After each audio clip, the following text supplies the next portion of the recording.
Everyone is talking about ChatGPT recently. It is a chat with AI that is pretty damn powerful. Companies have already started adopting it. And even at my work, every single meeting starts with discussing what each of us discussed with ChatGPT. I've played with it for the past week and it got me thinking about where it's all heading.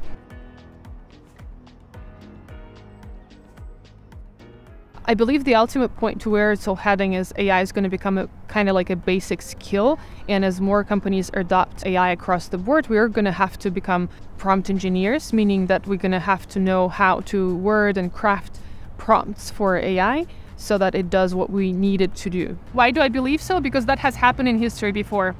What is considered to be a basic skill, and when does a skill become basic? By basic, I mean sort of implied skill for any grown-ass adult when they're working or interacting with the world in any kind of way.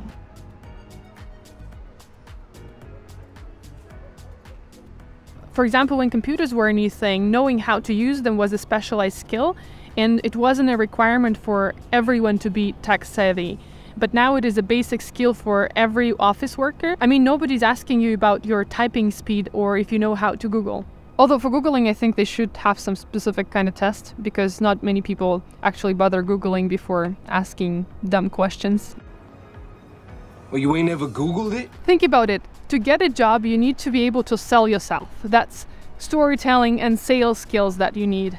And in order to keep the job, you need to be able to communicate with other people in a non-violent, ethical way and to understand the cultural context as well. Now, most of the times now, you also need to understand how to work remotely.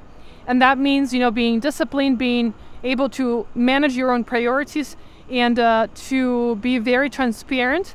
And when the remote work just started, the bar for remote positions wasn't as high as it is right now.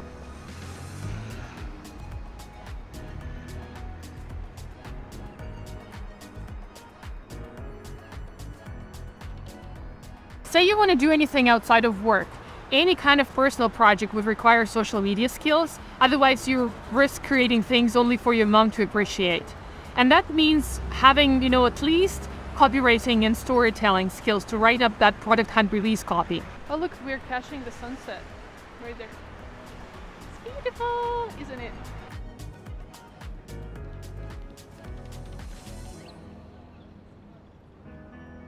I still cannot believe how fast we made the leap from photos to videos. And I mean, literally, animation and videos are taking over the world. And I feel like everyone is making videos right now, even my dentist.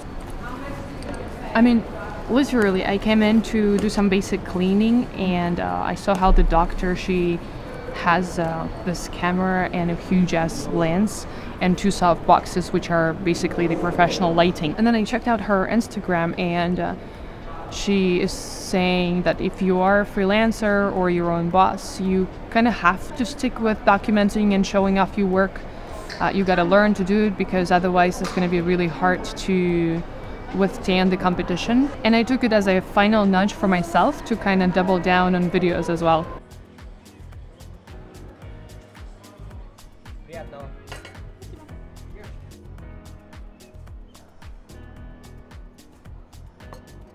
I see a lot of no-code tools getting adopted by small and large businesses, tools like Zapier, Adalo, Retool, Airtable, Xano, and many others.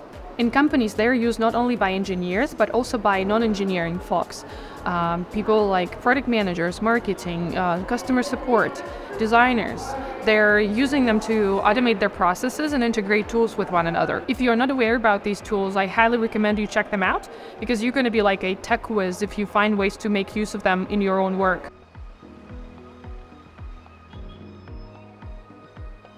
Going back to my initial idea about ChatGPT future, I think the first ones who are going to adopt it are companies and individuals in tech industry, obviously. Now we're going to see a lot of enthusiasts and people who are really passionate about it, who are just curious to test it out and stretch its boundaries and play with it. Next, we're going to see a lot of shitty startups powered by AI.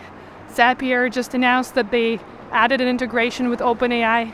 And that means that a lot of no-coders are going to start taking advantage of it right away. I believe almost anyone can start using ChatGPT to their own advantage.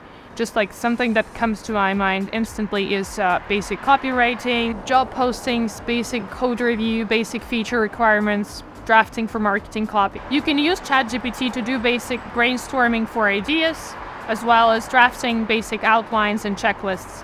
I guess what I'm trying to say, if you're going to start learning now, you're going to be way more relevant than the rest of the flocks when this new thing is going to become a basic skill. And yeah, thank you so much for watching. If you found this video helpful at all, please consider sending it to single most important person who also needs to check it out. For now, bye. Oh, I totally forgot to mention, but this is going to be a bonus tip for those who watched till the end.